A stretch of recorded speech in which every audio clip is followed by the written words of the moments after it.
Hi అండి. Welcome to Bigg Boss fun page review. ఇప్పుడే live అయిపోయింది కదా ఈరోజు ఎపిసోడు. దివ్యకి ఆడియన్స్ అందరూ ఏమైతే ఎక్స్పెక్ట్ చేస్తున్నారో అది నాగార్జున సార్ గారు హోస్ట్గా భలే ఇచ్చారు. I'm so happy. నాలాగే ఆడియన్స్ కూడా హ్యాపీగా ఫీల్ అయ్యారని అనుకుంటున్నా.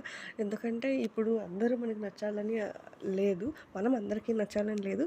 మనకు ఒకరు నచ్చలేదంటే అది మనలోనే పెట్టుకోవాలి, అంతేగాని మన నెగిటివిటీ పక్కన వాళ్ళకి రుద్దాలని చూస్తే it's very bad attitude and bad behaviour also. అదే నాకు సార్ దివ్యకి క్లియర్గా చెప్పారు.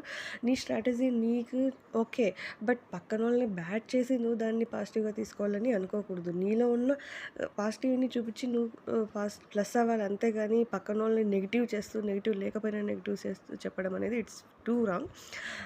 ఆమె చేసిన లాస్ట్ వీక్ ఏదైతే క్యాప్టెన్గా ఉండి నేను ఏం చేసినా చెల్తుందిలే అని అటు ఇటు చేసినవన్నీ కూడా రాంగ్ బ్యాక్ ఫైర్ అయ్యాయి. సో తను అట్లీస్ట్ ఇప్పటి నుంచి అయినా తనుజాని టార్గెట్ చేయడం మానేసి తన గేమ్ మీద మాత్రమే ఫోకస్ చేయగలిగితే we're also happy. We're not on grudge on Divya. Divya మీద మనకేం గ్రడ్జ్ లేదు, ఎందుకంటే తన గేమ్ తను ఆడుకుంటే మనకి ఎవరి మీద గ్రడ్జ్ లేదు. ఎవరి గేమ్ వాళ్ళు ఆడుకుంటే ఓకే, బ్యాక్ బిచ్చింగ్ చేయకుండా ఒకరిని నెగిటివ్ చేయకుండా ఎవరు ఎట్లయినా ఆడుకొని మనం సపోర్ట్ చేస్తాం. ఆడియన్స్గా జెన్యూన్గా ఎవరికి వాళ్ళకి సపోర్ట్ చేస్తాం మనం. So thank you for watching.